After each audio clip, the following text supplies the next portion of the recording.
So we are going to be talking about Revelation 19:7, where it says, we are glad and rejoice. We will give him praise because the marriage feast of the Lamb has come, and his wife has made him ready. Made him ready. His wife has made herself ready. There we go. Maybe I need to put my glasses on as well. I have them somewhere. That might make it a little bit better. So we'll be talking about this. There we go. That'll make it a little bit better for me. Yay! Things aren't blurry. Imagine that. So what I read to you was Janet McGeara's translation, and I know I've shared this before, but for people that are interested in some really good study material, Janet McGeara with Light of the Word Ministry has some really wonderful resources for those of you who want to geek out on the Aramaic. And the way she's done it, I'm just doing a little plug for her, not that I'm getting anything or she pays me to do this. I'm just sharing with you the resource material. So she's done a vertical interlinear where she literally is taking every word, and she does it. The reason why she decided to do it in a vertical format was to try to keep it not as confusing to English readers, because Hebrew goes from right to left, English left to right. And so instead of being, so not having the confusion of the order of the words, she decided to do it vertical. And I really appreciate that. And so it's literally word by word, and it is her translation. And then there's a numbering system that goes with her lexicon.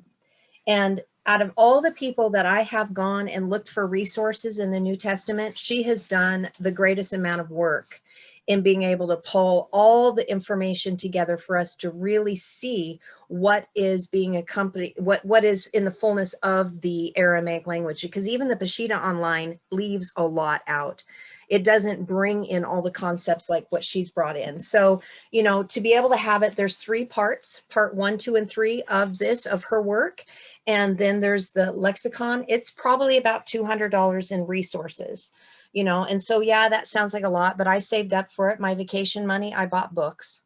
Jesse thought it was hilarious. Instead of me taking a vacation, I took my vacation money and decided to buy study books, because I didn't want a vacation. I want spiritual enlightenment. So I'm going to take my vacation money and buy study books. And that's what I did. And I'm really glad I did, because I use them every day. And that's been a couple years. Oh, I know it's there. I'm aware. I'm not going to spill water on your bed, I promise. Anyway, so without further ado, let's start digging this thing out. And I will try to make it bigger here for you, Renee, so that you can see it as well. I always try to keep you in mind on that, because you've asked me to do that. And you're right, okay. It does help. It's okay now. Oh, good. Now you don't have to make it bigger. I don't know why. Maybe my eyes are better today.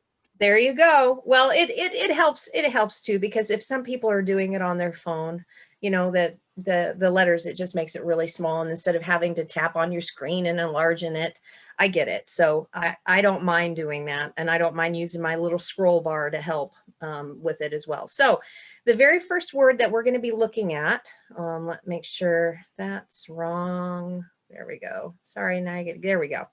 Get us back to where we're starting. The very first word, and Janet translated it as "we are glad." And when we take a look at the root of it, the root is Het Dalet Aleph, but the Aleph has been removed. And this makes sense, because this is about the wife who has made herself ready. It's not about that she is at this moment. This is waiting, because the marriage feast of the Lamb has come. This is talking about the wife who has made herself ready before that. So what I mean by that is when the marriage feast of the Lamb comes, meaning that we actually enter into the oneness unity, this verse is about what did she do to get herself ready. So in this beginning, it's not going to have the oneness yet, because the wedding didn't happen. And we are talking about the divine wedding of the Hebrew wedding of marrying the divine masculine and the divine feminine within us first, to have unity, oneness unity within us, so that then we can be joined in oneness unity without us, because it's first has to happen on the inside. So Again, this external oneness hasn't happened yet, but we are being glad and we're rejoicing in it because the ability to get there is being provided for us. So that's where we're coming from. So this word means to glad, rejoice, gladden, and joy. So if we ever want to know what joy is, well, let's take a look and see what this word is saying to us. So in the root form, the static form, the aleph is present. So you want joy in your life? Have oneness unity. Oneness unity brings joy. And I can attest to that. The times that I have touched it and have tasted it, and when I found it within me, because really that's where it starts, right? When I found that within me, all of a sudden I remember having this, I remember the day when it happened. It was something that switched in me. It was the aha, it was the epiphany. It was that experiential knowledge that came from the inside, and it felt like my heart expanded 3 times the size that it was, and there was like this burning fire in my chest, and it lit me up, and there was like I was like, I am never going to be the same again. I am never going to be the same again. So I know when that moment happened, and everything changed, and that was last December. And so, you know, for 6 months now, I've been able to tap that. And so I tapped into a place of joy I'd never experienced before. So when it's telling us where this is coming from, so again, joy is oneness unity. And it is Chet Dalet Aleph. So joy is finding life by going into the door of the inward man, delivering you from that which separates you and finding oneness unity. That's what joy is. That's what gladdens us. But in this form, because the oneness unity isn't quite there yet, what do we see? Well, instead of the aleph, we have the yod. And the yod is that power. Power means in direction through vision that is given to you in order to elevate your flesh while you're in your lower flesh. Now that's quite amazing. To elevate your flesh while you are in the lower flesh matrix. So this is something supernatural. So again, please remember that the writers chose to write these things specifically because of the code. You know, they could have written it in many different ways, but this was intentional that this risen noon was put on the suffix with the fallen noon. So I'm hoping that you guys are connecting to that. Every single letter, everything that was added and deleted in taking into consideration the meaning of the word was to add an additional code for us to see what it is saying to us. So the power of the risen flesh while in the fallen flesh realm of the matrix. So in other words, the joy that we should have and the gladness is knowing that even though we are in the material matrix realm, in the fallen realm, the ability is there for us to have elevated, changed flesh. And so even think about the transformative work that happened with Yeshua as the word become flesh. That's what we're really talking about. And so like David was talking about before with even the Yahuwah, with the Yod He Vav He, waking up our DNA, this is tied exactly to this right here. I see it. And the hidden things that I'm seeing in here. So the root of it, to look at, to rejoice, Chet Dalet He. You have to have the He, you have to have the revelation. So like when David was talking about the spirit breath, the inhale and the exhale, you have to have the revelation that is brought forth to you in order for you to connect to it. And because it's a yod, it's an open hand. It's like we are receiving this. We are opening our hands to receive the power from the Father's teaching of the Vav He, from Yod He Vav He, in order for us to be able to walk in a different fashion, in a different form than we currently are.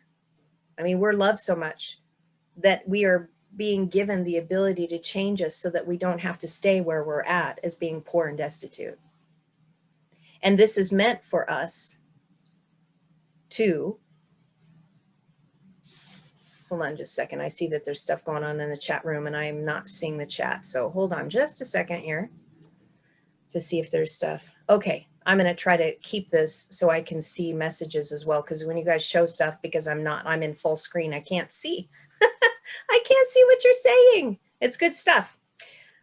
So what we're seeing here that's also hidden that needs to be revealed is the word for judge. Dalet Yod Nun, din. And it also is Aramaic for the word meaning now. So in other words, when we are able to see this, when we have the ability to see the code, which is really was the oral tradition to be able to break the code and see it, this is when we rejoice, because now we have the ability to judge ourselves on the inside, because we have a roadmap. You know, I'm not telling anyone that they need to jump in and study this whatsoever, because much of this you already innately know, and the Spirit is revealing it to you. This is just confirmation. This is just like bringing forth, hey guys, this has been written, you know, for thousands of years that we've had this, to help validate stuff that Spirit's already shared with you. But what I'm seeing in the process of judging is that if the concept of a judge is one who restores life, right? Yeshua said that he came to give us life more abundantly.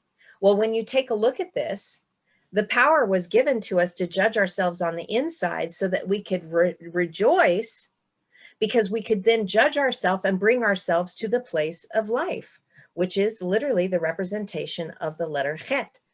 It means outside, and there's a window, but it also is the symbolic letter that means life.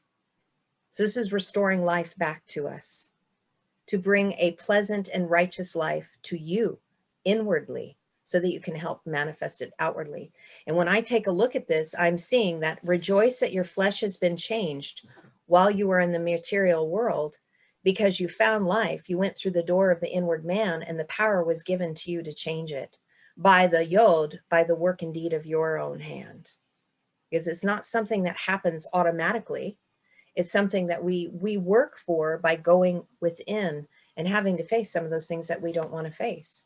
Having to accept that there are parts of us that make up the whole that maybe we don't want to look at, but we need to look at, so that we can bring them back into the place of neutrality, good and evil, if that makes sense. Did you want to add anything with that first word? No, it's good. Okay. So as we trek along, so that's our foundation for the very first word of what this is talking about. And I think it's interesting too that the word Dan also has quarrel and to rule, because our whole job is to be able to rule over ourselves. This is really where self-mastery comes in, because right now, many of us are being ruled by our beast ego, which is really that part of us that is controlled and manipulated by fear. Those are two. Is that your root right there? The het dalet hey? Yeah, that's the primitive root. Right. Well, I will add something to that by them adding 2 noons to that on the suffix. Yeah. That I can't see it. There we go. That by that added there, if it's not in the root, that they're saying that there's 2 natures of that are being dealt with here. Yeah. To enter into life is entering to the door. There's a power that's saying there's a direction and a power here, and it's in the multiple or the factors of 2, which we have deemed through what it's shown us as mother and father. There's a nature here that you're to enter into, but that first one is already stipulating that there's already a mother component that's risen.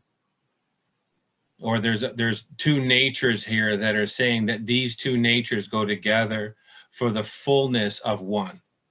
Right. So you have the spiritual path that is in the material world that are meant to be unified into one. Hence why the Aleph is missing, because these 2 natures haven't been rendered clear yet into neutrality. So yeah, that is really good to say that.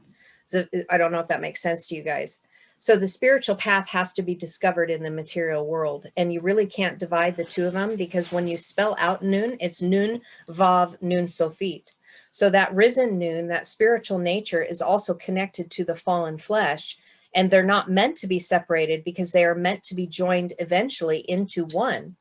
But we experience them separately. And that's why there's the warring between the spiritual and the material. It's exactly what we just shared when we preempted this, when Carrie asked if I would share about when I was told to prepare. I had to prepare in the world before I could really comprehend the spiritual preparedness. Right. I had no grid for it. One was teaching me to mature into one measure, so the other one may be revealed, because they're incremental. Acclimation of ascension is the ability to partially ascend, acclimate, and then fully move into the direction of intention, full ascension. Yeah, that's really good. So then we go from glad, rejoice, glad, and enjoy into rejoice. So we have two. It's interesting because we have two words here that mean essentially the same thing, because we have a rejoice and a rejoice. Other parts of this definition of this word would be to be glad. So again, we have another glad, to be merry, and to exult.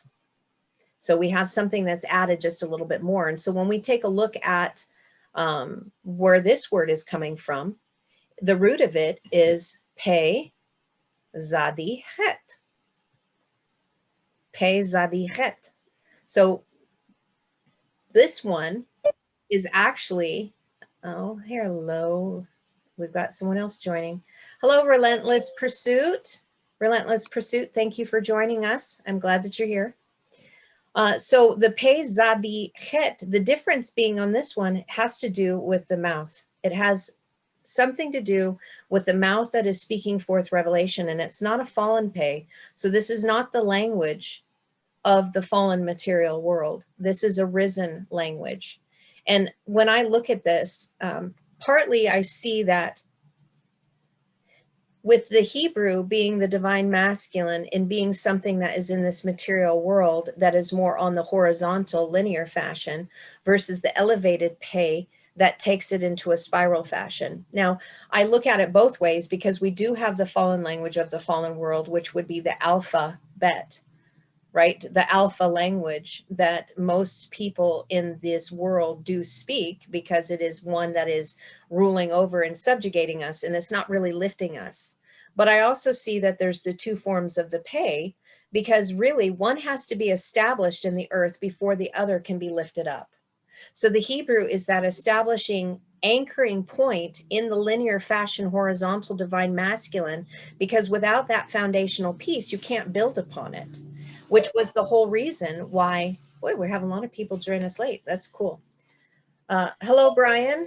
Hello, Brian. Thank you for joining us. So the Hebrew is the foundation piece that is necessary through the divine masculine in order to take the Aramaic, which Aramaic means arum, to elevate oneness, and it also means a citadel. So it's the lifted language that raises us up into oneness being, because it's the root of it is rum, which means to exalt and to lift up, and the aleph has been added on the front. So oneness that is being lifted up.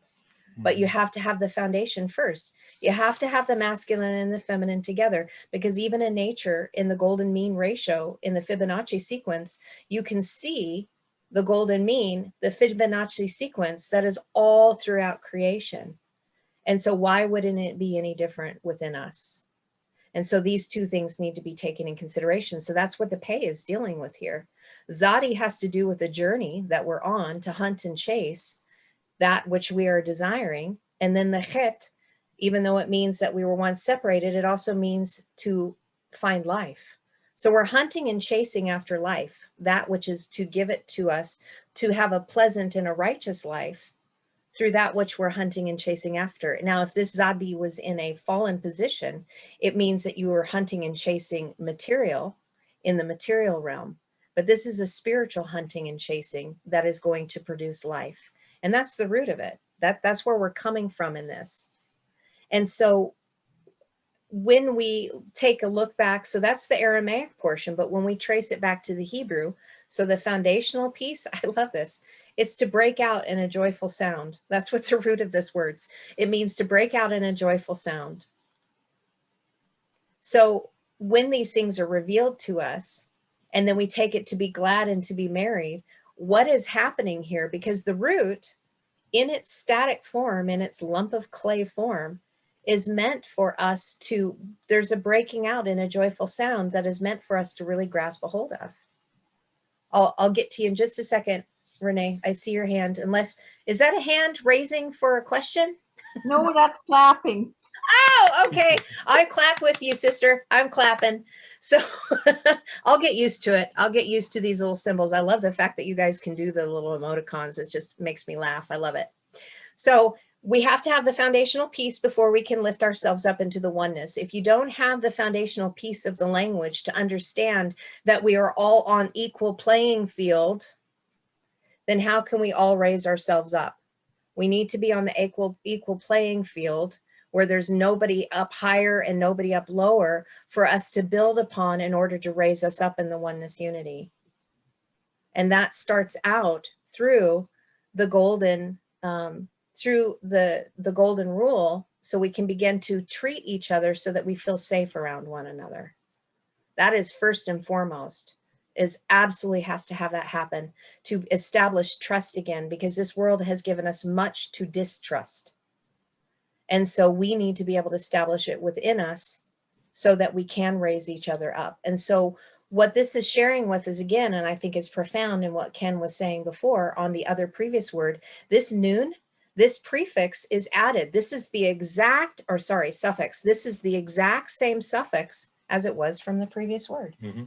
The exact same suffix. So the writer is saying, so Yochanan is sharing with us again, the power of the spiritual path that is found in the material world. Because really the noon is about prodigy. It's about providing a strong base to stand upon. It is the seed of life. So there's power being given by the Father. So again, anything that's on the suffix side is the mature message.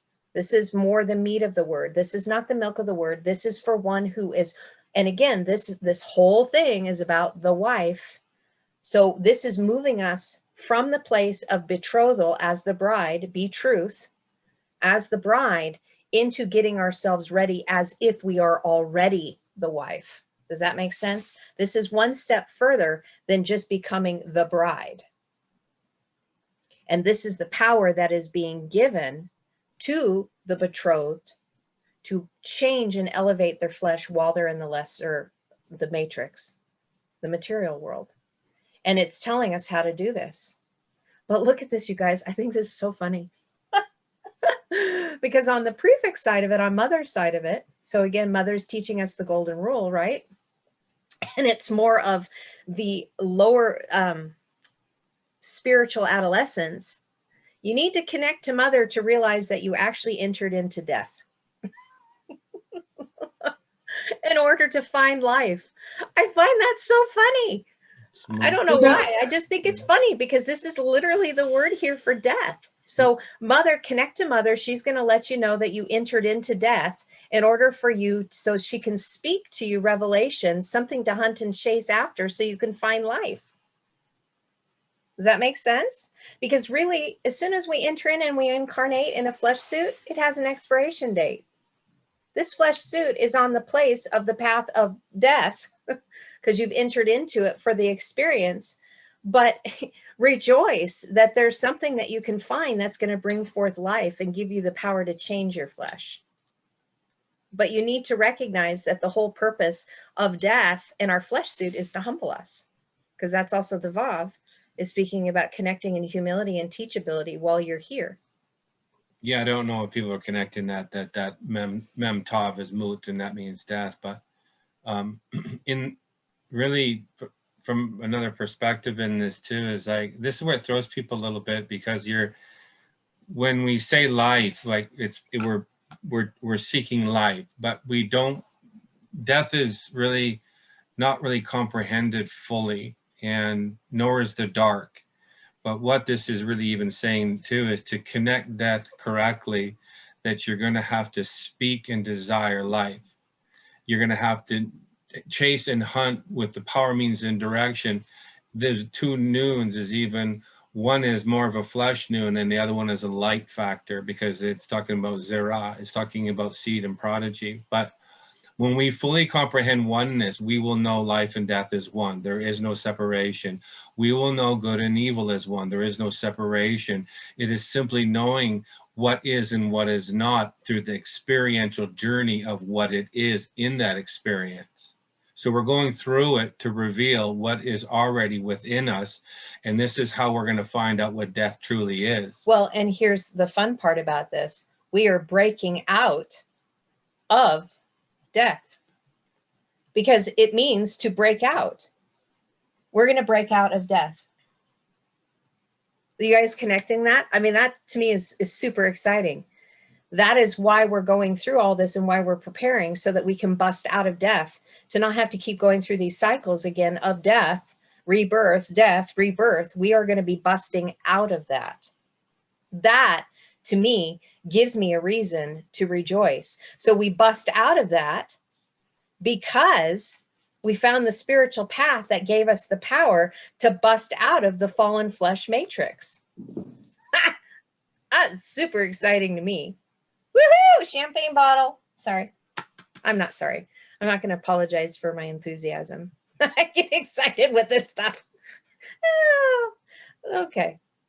Moving on, Carrie. Moving on. Thanks, Greg. So the next word, and my friend Regina's going, oh, Carrie. Oh, Carrie. She knows me well. So the next word that we're looking at here is give. Now, this is one of those things that I so honor the authors. I so honor the authors in what they wrote to us to be able to comprehend what's going on, because of choosing certain words over another, to be able to communicate through a train of thought, through flowing from their heart. Their mouth is speaking and they were writing it so that we would be able to connect, because there is a word that they could have used, and you will see what happened in the morphing of it. There's like nothing of the original word. And unless you knew Hebrew, you wouldn't be able to connect to it. So this word to give in the root in Aramaic is yod, hey, bet. But if you have any idea of what the letters are, you will see that there's none of that left. It's Nun, Tav, Lamed. Now, last week, I was freaking out over Chakil, the temple, the great house, and how that Lamed, whenever you see it on the suffix side, is such a rare find. You don't see it very often because many of us haven't been ready for the deeper instructions of Father. We just haven't been ready for it. We've been too busy in the milk of the word. We've been too busy in our spiritual adolescence. We get hung up on the divisions and the separations instead of bringing in oneness unity, that we haven't been able to experience it. But because we're talking about the wife who has made herself ready, we are going past the betrothal of the bride into the wife. And the only way you can do that is by having a lamed, teaching and instruction that comes from Father. That's the only way that can be happen. And what I find so fascinating about this is really, so let's look first into what the Aramaic word and why it's so significant that Yochanan wrote it in this fashion and form instead of Yehav. So it means to give back, grant, allow, put, place, and set. So there's a lot more. You can see more than just give of what Yehav means. To grant and allow, or to put in a place and to set. And really, it would be Yod Hey. So Yod Hey would be the first portion of mother. Yod Hey, Yah, Yahav, Yod Hey, put on the inside of you. Mother on the inside. I'm granting mother on the inside.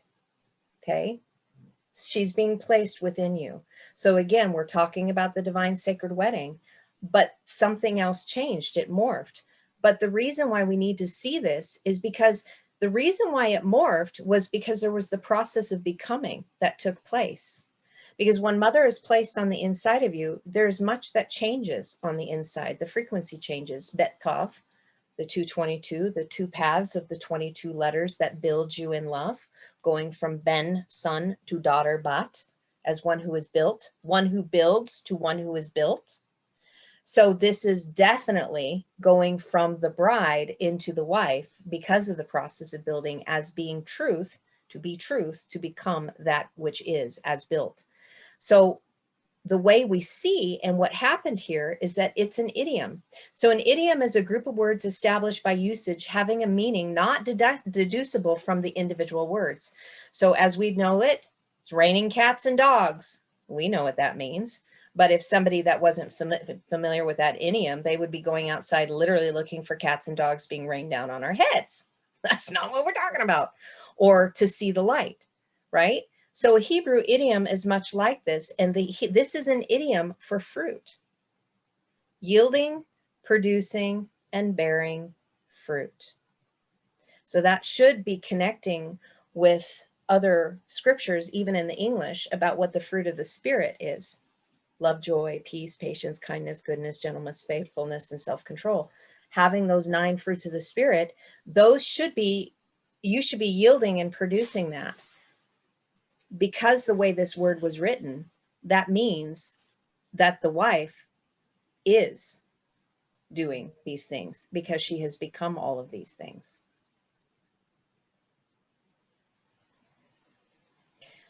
So the reason why I find it so fascinating that it was written this way is because it really is coming from the Hebrew root. Like there was no connection in Aramaic. Like when I looked at Janet McGear's work, it didn't say see Strong's Hebrew Natan, because really there is no connection to it unless you know the concept of having the Hebrew linear before the spiral vertical of the divine feminine. You wouldn't know to connect this.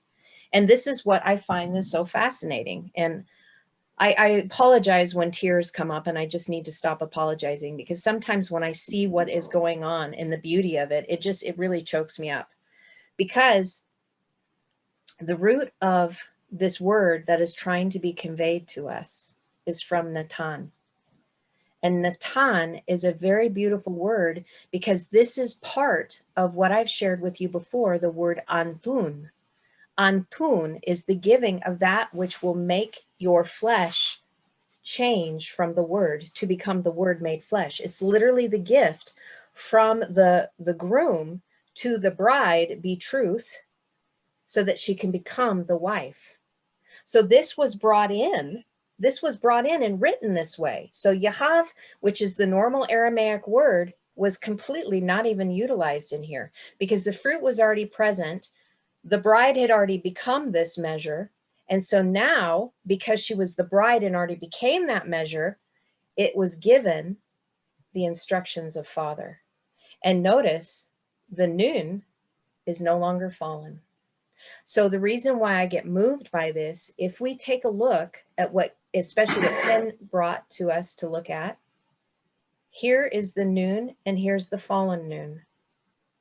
The root of this word, so the spirit path that is found in the material world that cannot be separated because they're really one and the same, shows that it is connected by finding the covenant within. Brit is the word for covenant. It comes and is connected to bara, to create, and bar, meaning to purify, to select, to be pure, to be winnowed as grain. So through this process of what was being given to us, when we find that place of creation within on the inside, the fallen flesh in the material world just fall away. And when that begins to happen is when the instruction from the Father comes. Because the bride has already been producing fruit, has already allowed the winnowing process to happen, has already been feeding and selecting and creating from the inside, not bringing like chaos forth, but bringing the fruits of the Spirit forth. And as soon as those fruits of the Spirit start budding and coming forth, that's when the Father's teaching can come to you, because you are now ready for it. Yeah. Did you want to add? Well, there's so much to add. I'm hoping you guys are following me. I mean, I know we're just talking, I'll go. and a lot of you have your cameras off, and that's fine. I Yeah. totally get it. You don't need to be on camera. There's a lot with that Lumet being there, and it speaks based on Thanks, David. on increments, right? And so I'll go back to the compass analogy that I've shared, that we can only see what we can see based on our summational total. That's it. But make no mistake, that Lumet is already standing in the garden.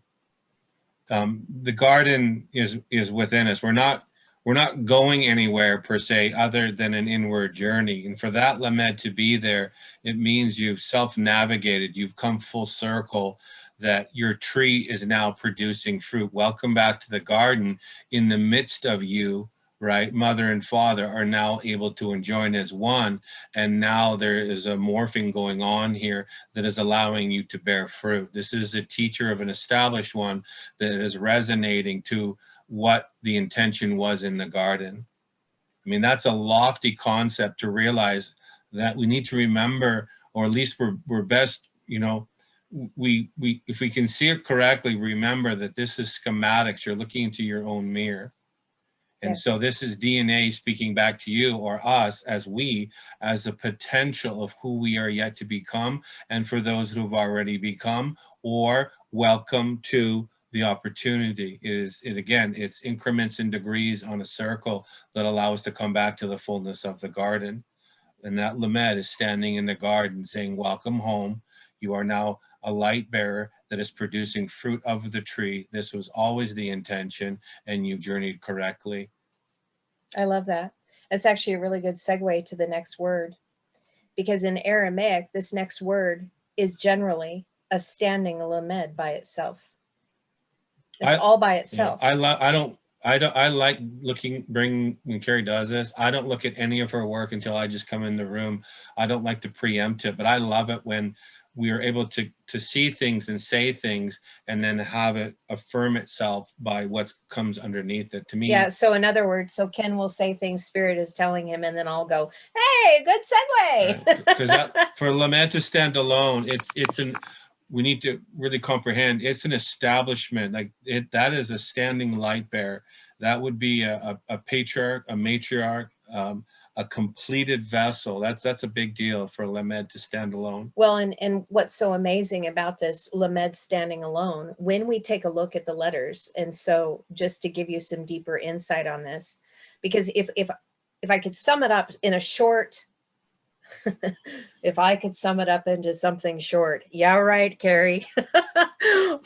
But to take more of the surface aspect of it, it's saying that instructions are going to reveal you.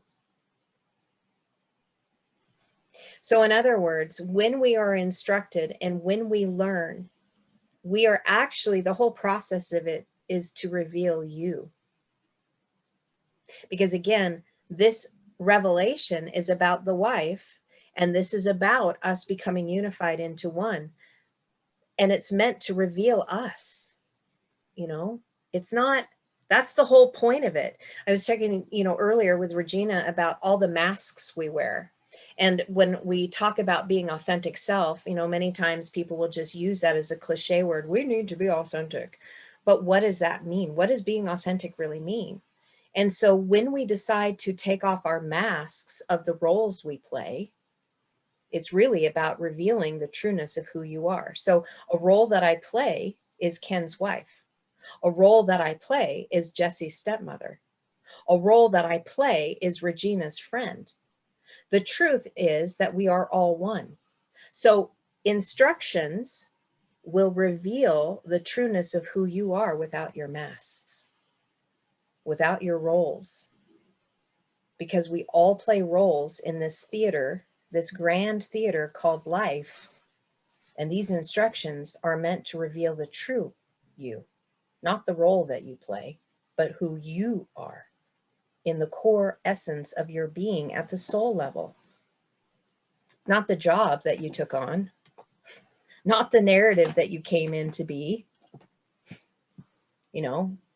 I play the part of a daughter as well. But in reality, we're all family. We're all as one. So this is where the instruction, again, the rod of the teacher and authority, is coming to teach us so that we have something that we're studying in order to put together, to be brought together, to connect. This is huge, to be able to see all the information that is in the single Lumet. And the reason why I did it this way for you guys, and Kat's irritated because we're not paying attention to it, so it's knocking stuff off the table. Thank you. Lamed Mem Dalet is how we spell the symbol Lumet.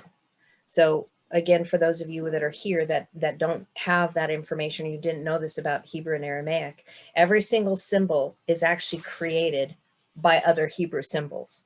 So the frequency, the resonance of that is all encapsulated in a summarized symbol, but it contains all of those pieces within it.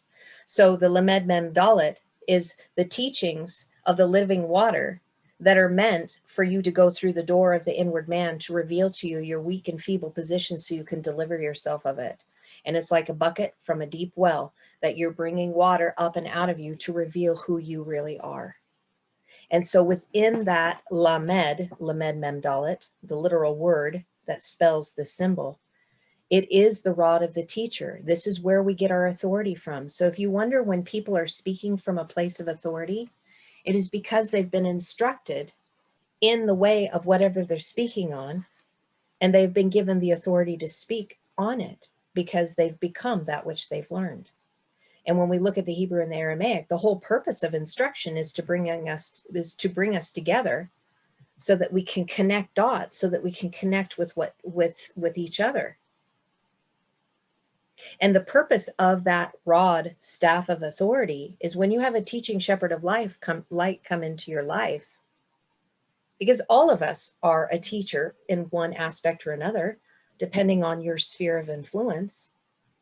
What comes with the rod of authority is the ability you've learned, so therefore you turn to teach. So learn, teach, learn. But with that is the ability to prick, sting, incite, and goad another. That's why we allow teachers into our life. Ken's been my teacher. It was purpose that we would marry, because my life was a big fat mess. It was a big fat mess. The only thing that I had going for me was I was on a spiritual path. Ken saw that. Ken saw the light in me. But as far as Carrie as the entity in this vessel, I was one big fat mess. It was horrible. And so by the grace of the Father, I was given, we make a joke of this. Oh, God gave you me. Oh, God gave you me. I laugh at that because we've just made jokes about it, but it's really true in Ken being my teacher. And that sometimes has had to happen. Sometimes he's had to prick me spiritually, and we've had to have hard conversations, and he has been my mirror, but it was intentional to rise me up. It's the crook of the shepherd's staff. You know, you get a sheep that's wandering, you need to reel it back in. Not saying that I was wandering away from the relationship. I'm just saying, if you're on a crooked path, then you're getting close to getting over to the edge and falling off. You want to welcome that shepherd's staff to pull you back on the path. We all have a measure that we contain, and not one is over another. They work in harmony together. It's just when we do it correctly that there's a revealing in both natures through both qualities, that it's just simply as one is nurturing another, one is being nurtured. We don't comprehend the spiritual components that are going on. It's purpose to be this way, that we fulfill the role of the intention of why we're here. And so it's not that as much as I teach, I also learn. So because that's the way it works. So I know, and you're probably feeling like you need to share that because I'm lifting you up. No, but the truth is that the closest thing that we have in our relationships is our spiritual partner. And in reality, it doesn't have to be a spouse. I mean, my friend Regina and I were talking about that earlier. I mean, really, you can have a close friend that does the same thing for you, the same exact thing. Yeah. And I don't want to belabor it too much, but this word right here, that prick and sting that you've highlighted, that's really the language of center. When you regularly break down, it says the same thing, because that Lumet can't be there. That Lumet is centered, and we would call it menorah, the center stand, right? But yet that language of prick and sting, that is all through the origin of a circle, because everything about us returning back is returning, in Hebrew idiom, is returning back as we were before we even came in. Prick and goad and sting are words that associate to centering oneself. When you look at center, it actually, the word in there is prick and sting. That's word, like right from the 14th and 12th century, for being centered is there's a goading and a pricking and a stinging. This is why we can take the sting out of death, is because you found center between life and death. Going back to the start of that, you have found what life and death is. There's no longer a sting because you are the sting. You are centered, you are pricked, you are pierced. You have moved beyond dimension, behind the veil, as the Lumet standing, the revealed revelation. And having a suffixual hey on that, that's the Father's revealing. And it's interesting because even when you take a look at where the position of the heys are, if the hey is on the prefix, it's speaking about individuality. If you're talking about the hey on the suffix, it's corporate, it's collective. So in this regards, the instruction is meant to reveal the collective. Absolutely. I hope you guys are connecting to what that just meant. The individuality of collectiveness. Yes. So it's really the fullness and the manifestation of the Aleph, because hey, the letter hey can be spelled hey or hey Aleph, but both revelations must be present of the spirit breath of mother and father revealing their aspects to you so that they can be unified into one breath, not two separates, not two exhales that you have to inhale, because you're going to have to inhale both of those, but it's so that the revelation can be manifested into one collectively. And can I just add, I don't want to belabor this, but to take the collective into more of a softer definition, it's family. The Aleph also means family. So when Yes, it does. So when we say collective, we are really just using vernacular that I don't want to lose. The only reason why I use that word, a lot of it is because many people are familiar with the term collective consciousness. But really, if we want to bring it back home and make it more personal, it's the collective family. Yes, just so people can connect that, so we can tether it to. There's a lot of fracture out there, but it is. And I don't want to make it, and both are right. It's just that I don't want to make it. I want to make sure that we don't lose sight of family. Well, I think part of it is not wanting to keep it sterile. Right. Right. Yes. It's making it personal. Yeah. You don't want to because many of us have come from broken families, and this is really the unification of one family. We used to say that, because you can go a little mechanical in this. You can very easily. You can easily be drawn into the mechanical workings of the transaction of integers and energies, and you can disassociate from it. And I wind spirally with spirit, and so instead of organical, I like to retune to organical. And instead of mechanical, you like to retune to organical. You said organical. Oh, did twice. I'm sorry. Yeah. He meant mechanical to organical. Yeah, I totally get it. Mechanical to organical. So anyway, I've heard you say that. So this is all family. It is. So when we move past this now, because I want to be able to move on so we can get through this verse. Now we're moving into praise and glory because. So just lumping these two words together, praise and glory because. So praise, it's interesting because we have another Aleph. So Renee, here we go. Another Aleph. Imagine that. Another Aleph has been added again, over and over again. So the root of it in the other is to commend, glorify, give glory, give thanks, and offer praise. This is why gratitude is so powerful. So when we enter into our place of the heart in a place of gratitude, so if you've ever gone to heartmath.org, or if you've listened to Greg Braden, or there's actually many other, I think Bruce Lipton has probably even touched upon this as well as, what is the other guy? There's many. Anyway, the three of them that were together, they talking about heart-brain coherence. And really, in order to have the heart-brain connectivity where we are in coherence instead of discoherence and disharmony and harmonize, we have to get into the place of our heart where we're in a place of gratitude. And that is really the root of this word. This is part of praise and glory, is encapsulating gratitude. That's huge for me when I hear that, because it is so important for us to be able to be grateful, because that changes the frequency and the resonance of our heart. And when we are entering and staying in that place of gratitude, other people feel it because the frequency changes and they recognize it. So what does this look like? And this is what's so beautiful to me, and where I get emotionally moved, because this is lost in translation. This is always lost in translation because you don't see the letters added and you don't see the letters deleted. And so you have no idea what the writer is trying to convey to you that English could never encapsulate, never. So giving praise, giving thanks, and offering praise comes from the place of gratitude in our heart. And so the root of this is Shin Bet Het.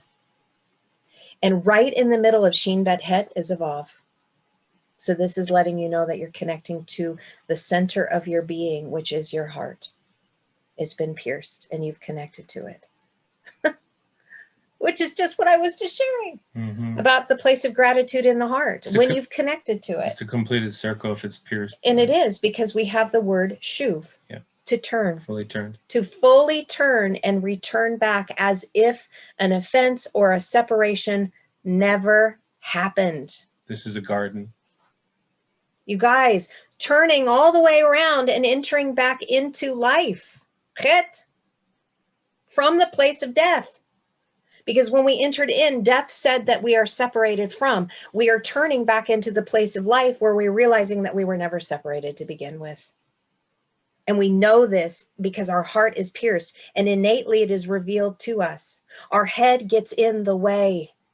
But when we get pierced in the heart and we have that place of gratitude, wow, you want to have revelation come? Be grateful for what you already have. Because as soon as you enter that place of gratitude and you go inwardly, that's when the revelation starts really flowing. Because it's all the other places and all the other emotions that stop us up and keep us from being able to have these revelations happen. And I know that if I were to ask any of you, when you got most of your revelations was probably after some terrible, horrible event that happened in your life and it made you go inward. But then that's when the revelation comes, and that's why joy comes in the morning after the dark night of the soul.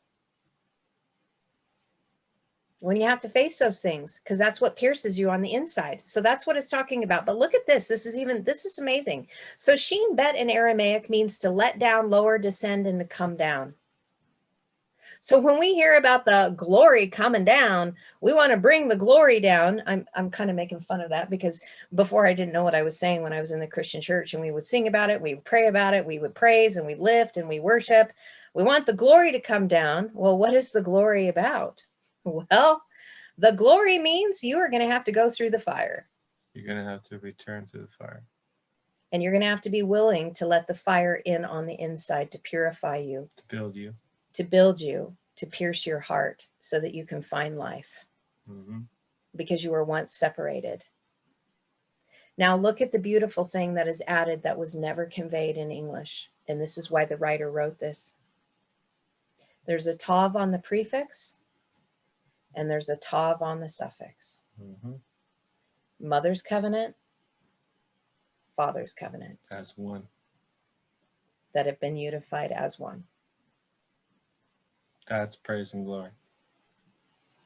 This is what we enter into, that true place of gratitude when we've allowed mother to teach us and we've allowed father to teach us, where we have the resonance frequency of both of their teachings.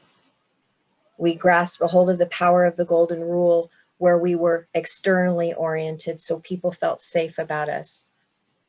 They felt safe around us. They could trust us because we understood, you know, I want to do unto you what I want to have done unto me.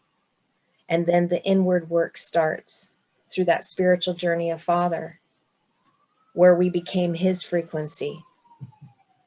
And then that allowed the oneness principle to take place because our heart was pierced in the place of gratitude, because we allowed the fire to come on the inside so that we could build ourselves.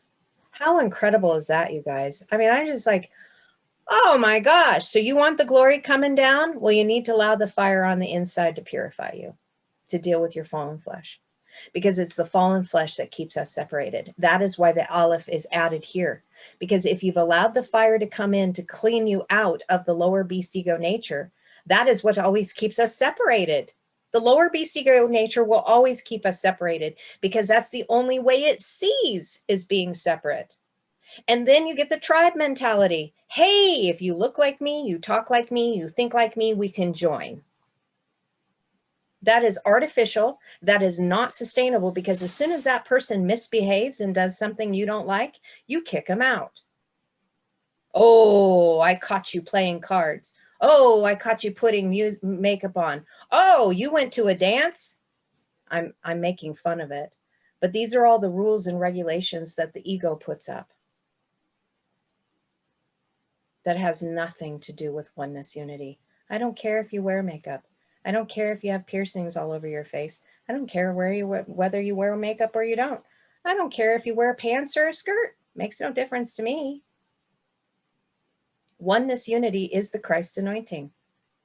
And that comes to those who have allowed the instruction of mother and father to mark you and to change your frequency, because you stop seeing externally. Mother has you see externally.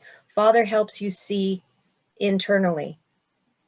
I see you at the heart level. I don't see your external anymore. I see the Christ in you. It may not be activated yet, but I see it. That's where Ken always talks about seeing people's potential and how it's been heartbreaking. Yeah. Because Ken will see potential in someone. Literally, when he says, I see potential, he's saying, I see Christ in you. And I don't mean that by any means, any other form than the innocence of what the Spirit has given me as a gift to see. That's why we used to do what we do. And this is why we do what we do, is that we see potential. Yes. I just wanted to say that when Carrie was sharing about, the measure of this, if we do ourselves such a service, if we can always look at it in the innocence of frequency. I'll make this really simple, that if we can see the distancing from something to something, that returning back, whether there's disgrace or disarray, it is simply in its innocence a distancing from being fully arrayed or fully in grace. That's all it really is. It is simply, if we can look at it in its innocent without taking any, we haven't filled anything up regardless, but we just simply, we're best suited to say, I am distanced from the complete circle of completed grace, or to be fully arrayed as the measure of one. It is simply a measure that's calling me in to the establishment of that measure. So if anyone's dealing with disgrace or shame, it is simply an opportunity to move in a direction to come near, to fill up with grace. With grace. So it's not distance. That's what the Spirit, it's all through this. It's just saying that it is simply in its innocent form, only a measure that's calling you forward. It's giving you an opportunity to be filled up in the intention. Yep. So here's the other portion of this word that needs to be encapsulated too, because we're talking about gratitude, but look what else is here. It means raised in value, improved, betterment, excellence, superiority, advantage, and choice part. Mm-hmm. That is a really full word. Mm-hmm. So the more excellent way is already telling us connect at your heart. The more excellent way is being able to allow that fire to come in to build you so you can find life, because there is a more excellent way. Mother and father teach that.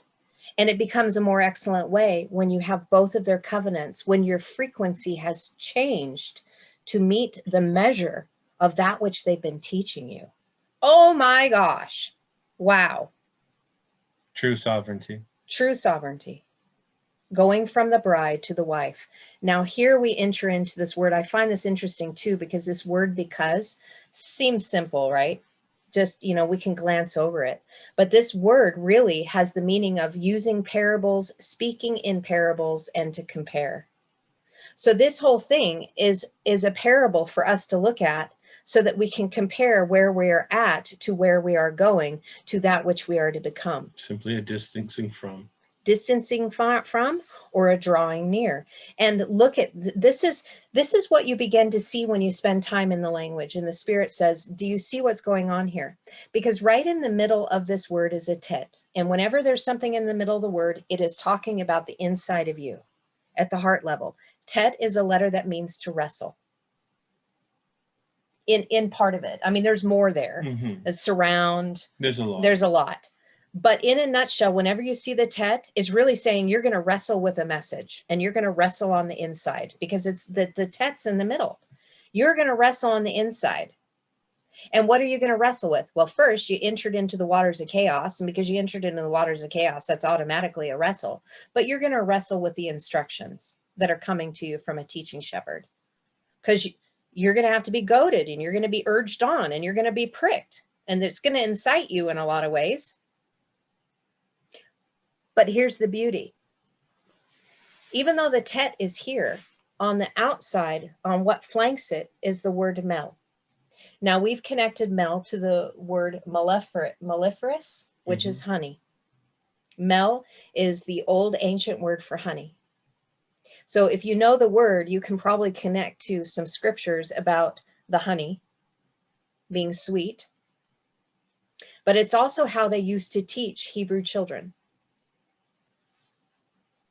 They would use honey as a reward for them learning the commandments. And it also is a word that means to fill up, to be filled with instruction. But you're going to wrestle with it. You're going to have to wrestle it on the inside, because it's all an inside job. Yeah, we all of us, the whole wrestle is bitter and sweet. And what is so fascinating about this, the tet can be spelled tet yod tet, or tet yod tav. So because of that, you have a wrestling with mother and father, tet yod tet. Both of them are giving you power on the inside. But once you allow the wrestling to take root and to get through the wrestling, you're marked with the tav on the inside. It doesn't leave you. This is what's so beautiful about it. It doesn't leave you in the wrestle. It's just saying you're going to have to wrestle. The power is going to be given to you through mother and father. But eventually, you're going to be marked with the covenant. And once you are marked, you are changed. Once you are changed, you are exempt from judgment, because you no longer judge, because you rendered everything clear. You brought it into oneness. You were filled up with that which was necessary, because you delivered yourself from your lower beast ego nature. There's literally a Rolodex that's going around my head right now that when I see specific letters, because the narrative is it's so simplistic, but yet it's so vast in its explanation of itself. And it tells these whimsical stories that are so, their essence is childlike, but make no mistake, they're lofty concepts, because there's talking about, this is all about frequency of light. And so that tet is really saying, your journey will be wrestling yourself to express light in the intention of what light truly is. So all these letters are so vast. And I I keep on pulling from these many pictures that I've gathered. I get that, because we shared last week about the word Torah in Aramaic is tet, or light, hey, revealed. Right. And it is the word for mountain. So through your wrestle, you're producing light, which is revealing you. And it's the mountainous journey that you have to incline and do an inclination of a journey of climbing up a mountain in order to have the real you revealed. But you're going to have to wrestle. Yeah, everything is a parable. Everything that we can associate to the base of a tree is the bitter part, but you're looking up at the sweet reward, because there's there's a honey pot at the top of the tree. And so it's all this language of knowing that regardless, you're going to have to climb out of the muck and the mire to find the resolve. All of us have to do it. Yep, we do. Only through the experience will we know ourselves. We're getting close to the end of this, guys. I know there's a lot. We've been talking a lot here, but now we move in, because of the wrestle and being filled up, we have the word come and bring. So it's translated has come, but it's the word that means to come and bring. And look at what this is encompassing. Look at all the definition here. Sign, miracle, pledge, token, standard, come, arrive, reach, bring forth, journey, and pass through. And the root of this, Aleph, Tav, Aleph, the oneness of mother, the oneness of father that are brought together in covenant. Ata. So that is already telling you, because covenant is connected to marriage. This is when you become one with mother and you become one with father and you marry the two of them together.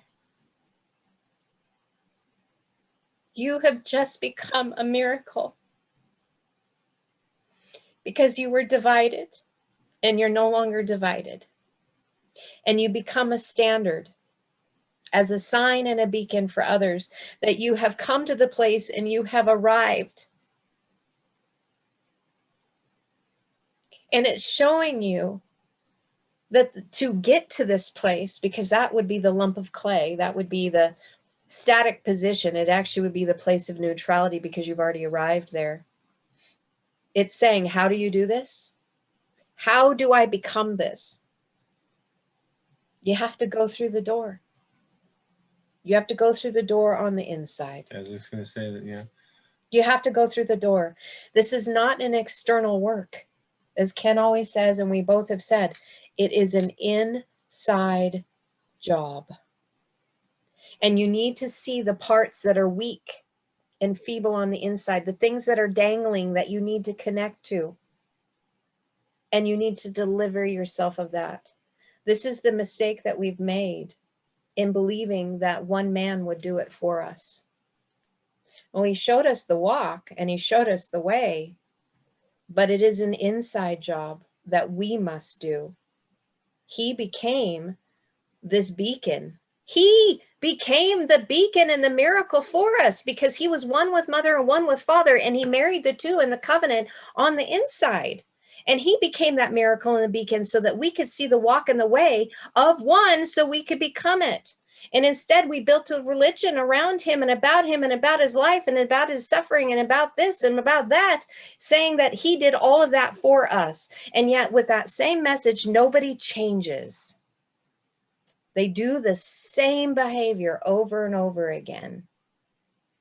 When he's saying you need to connect and go on the inside, I'm the door. I'm opening this revelation up to you. I need to show you how. This is like when I was talking about that thing about Paul Harvey a couple weeks ago, and I wanted to bring it up again because it just came to my memory. There's a farmer, there's a storm coming in, and there's a bunch of swallows that are outside. And he sees the storm coming in, and these birds don't see it coming, but he knows it's coming.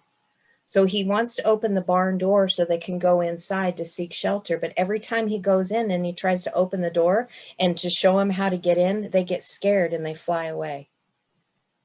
And so he tries different ways to get them inside the barn because he knows that the storm is going to catch them up in not a good way.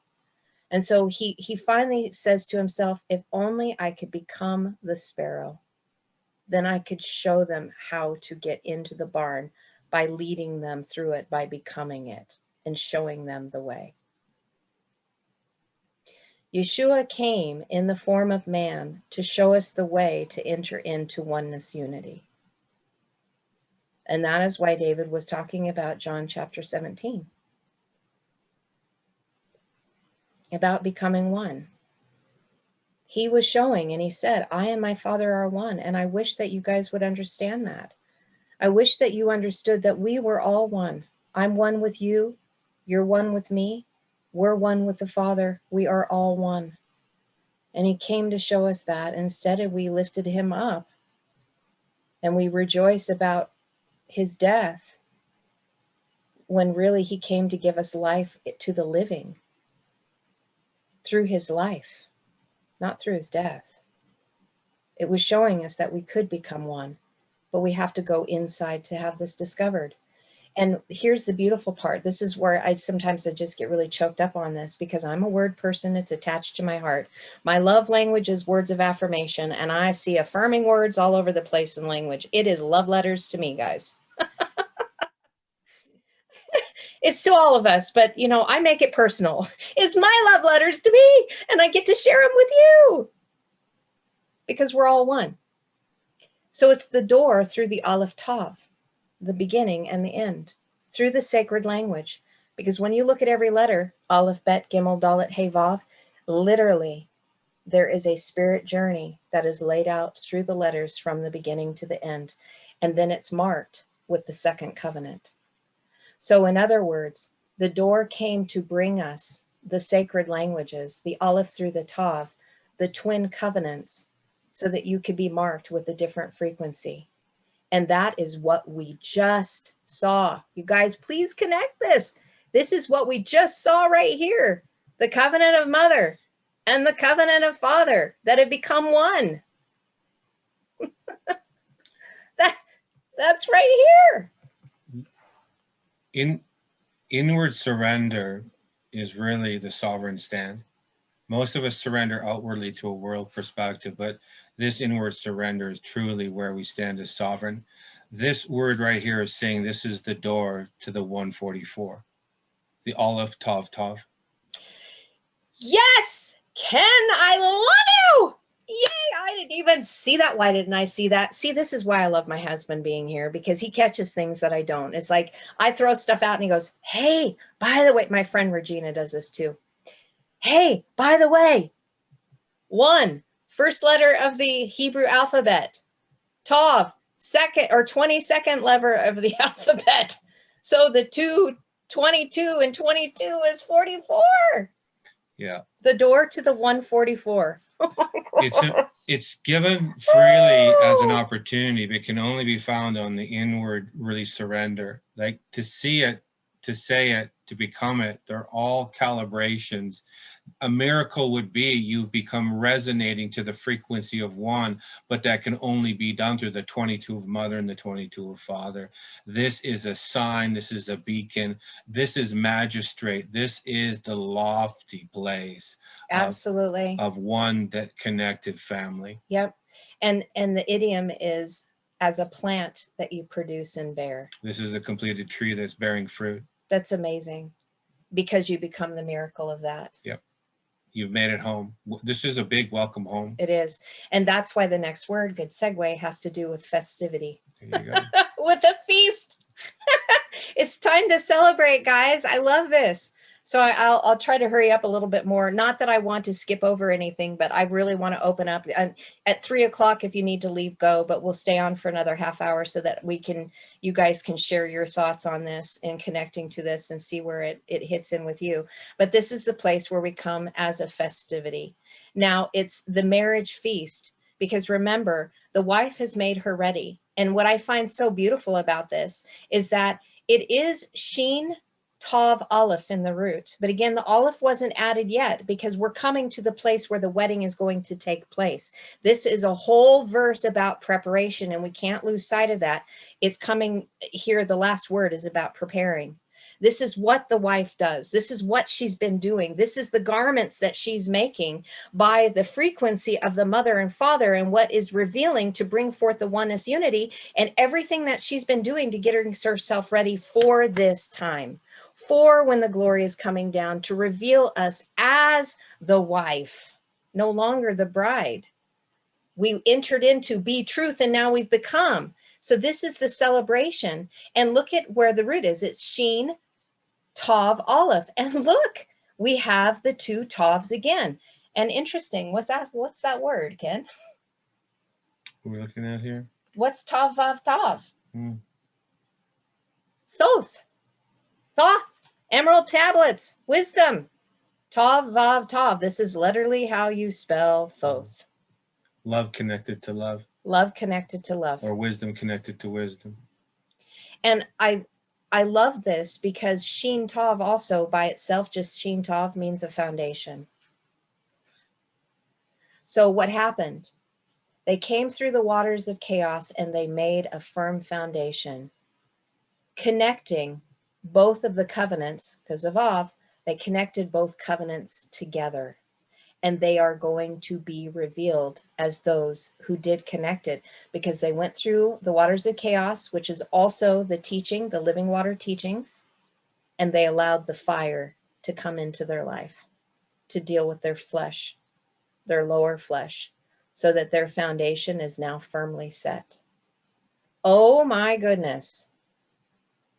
And look at the, I just love this stuff. So much fun. Shin Tet or Shin Tav He. It says to imbibe, but imbibe has two things. It doesn't just mean to drink alcohol. It means to absorb and assimilate ideas or knowledge. Mm-hmm. To assimilate ideas or knowledge. And the morphing of the word is the mem is added. The movement from the static position is through the living water teachings. Knowledge is coming, but you're having to find them while you're in the chaos because you don't know who you are. So you've had to go through this process. So the etymology of imbibe, just in case you want to know, it means to soak into, to absorb, drink, and inhale. And if you remember what David said about the inhalation and the exhalation of Yahuwah, the exhale and the inhale, to absorb and to soak into this information, to mentally drink in. But we know, here's the difference. And this is where we have to understand the difference between a Greco-Roman mindset and a Hebrew mindset. Greco-Roman mindset will always keep you up here. Eastern philosophy, Eastern mindset, Hebrew mindset is always the heart. These are assimilation of knowledge within the heart. They always would bypass the head.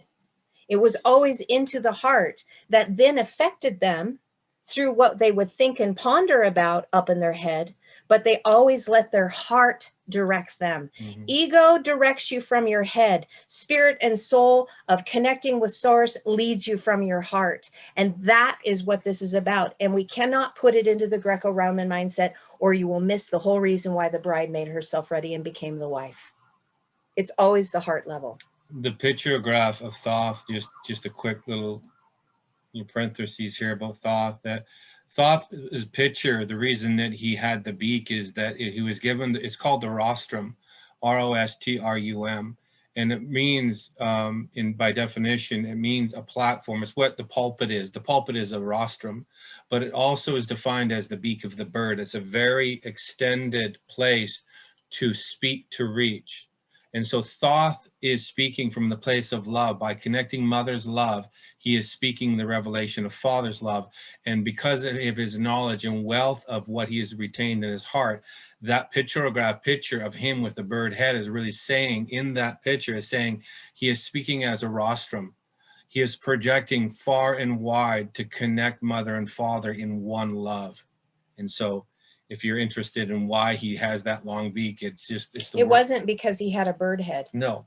That was a symbol of what his job was and why he was here, was to reach far with his words, to bring wisdom of both covenants that you are to connect to at the heart level. It's all and through, that's your wisdom. It's all through Hebrew. You see the pelican, you see a lot of bird in the Hebrew, the heron in that. But anyway, so it's about speaking the revelation of your heart, not the knowing of your mind. It has to drop down into the frequency of the heart, and that's what he was doing. And that's why this hey is on the suffix side again, because this is talking about, and I will use your term instead of saying collective, this is speaking the revelation of the revealing of family. This is the revelation of Father's teaching, and the day of the wedding. This feast, this celebration is when we are all revealed that we've come through this process. Because again, this is where we have to take it out of just thinking of the individual self and realizing that everything is about us as family, as the collective coming forward in this. You know, this is where we were so shocked with the where we go one, where we go all, that was used in the Q movement. When somebody brought that to my attention, I about fell off my chair, because Ken and I were using that in our fitness class like 12 years ago. And that was a phrase that we used with our class, where we go one, where we go all, because Ken and I felt that in order for us to teach, we needed to go through the labor part of it with them.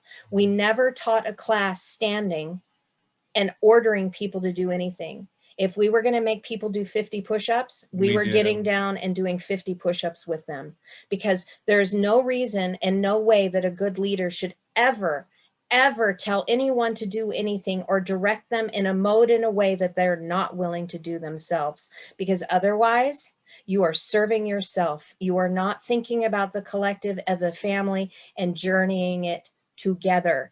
So this is the revealing of the family in this time that have chosen to go through the waters, chosen to go through the fire, that have connected to both and are waiting for this day to happen, revealed as collective, as family, in the process of becoming one. I hope that you guys are connecting to that. And we're almost done here with this. And you guys probably find this fascinating, the word for lamb. So when if you connect it to, they follow the lamb wherever he goes, right? Connecting that to the 144,000. If you do not know where this root of this come from, this doesn't make any sense, because it makes you think that you're literally following the lamb, you're following Yeshua. That is not what this is saying. It comes from Amar. Amar means to speak, say, announce, affirm, and word. Rostrum. This is following the word as it is spoken and it is announced wherever it is leading you. And here's the kicker. The root of it, Aleph Memresh, look what's been put on. The Dalet, go through the door. You got to go through the door into oneness. And this is some of the part in here that is hidden. It has the word for mother right in here. It is the door of mother that is going to raise you up so you can enter into oneness unity. But it's going to be a bitter walk for you. Mm-hmm. Because you've entered into a place of being poor and destitute, being separated, and you didn't know it. That's why you have to go on the inside to have this revealed to you, so that you can see. Raise as one. We need to see that we're all one, because that's what we're following after. We're following after and chasing after the oneness unity. And it's hard because we're in these bitter waters where everybody thinks they're separate, and they do things that separate and divide us continually over and over again, instead of having the ability to see that we're all one. That's why we have to go on the inside first to figure it out on the inside. It is the door to the word that affirms that we are one. That's what this word is saying. So every time now you hear the word lamb, he was the lamb that was slain.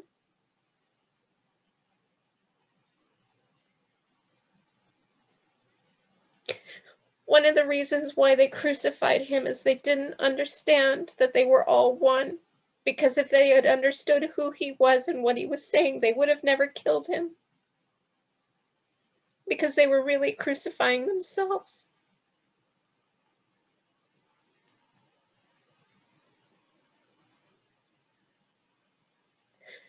The word through the sacred writings will always lead us to oneness unity. Always. That's what Aramaic is all about. There is nothing else that it focuses. It's all about completing the circle. Always. It's always finding the center of the circle, back to the garden, back to the intent. It's always back to one. Back to one.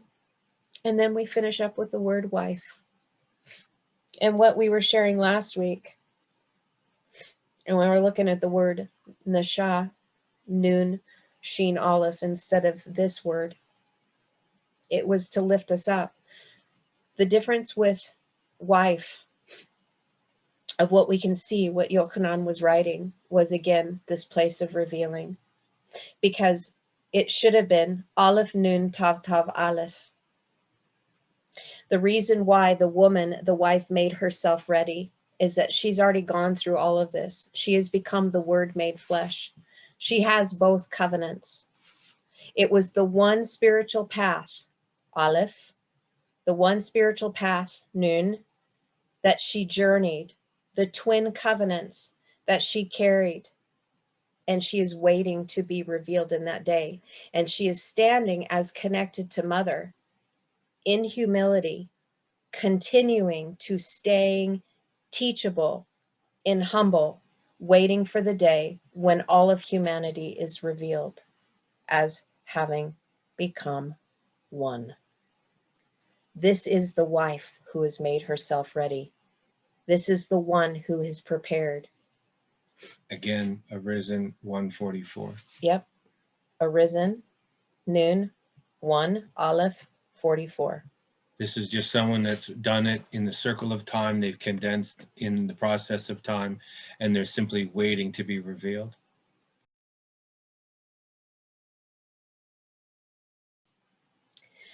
But this whole process of this one verse, this whole process is about allowing that which is necessary on the inside to take root, us connecting at our heart level, us getting out of the ego mindset up here, which controls and manipulates us through fear, and getting into our hearts.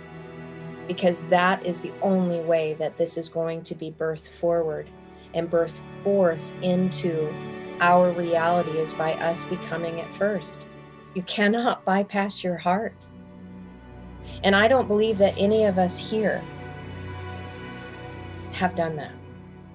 Because if you had done that, you wouldn't be here to be listening to what the sacred language is talking to you right now. We, all of us here, want to be one. If I were to ask every single one of you, I bet you would say that that's your heart's desire, is to be united and not be divided.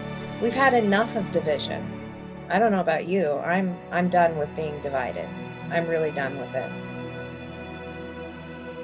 Because we're meant to be united. That's where we started, and that's where we're returning.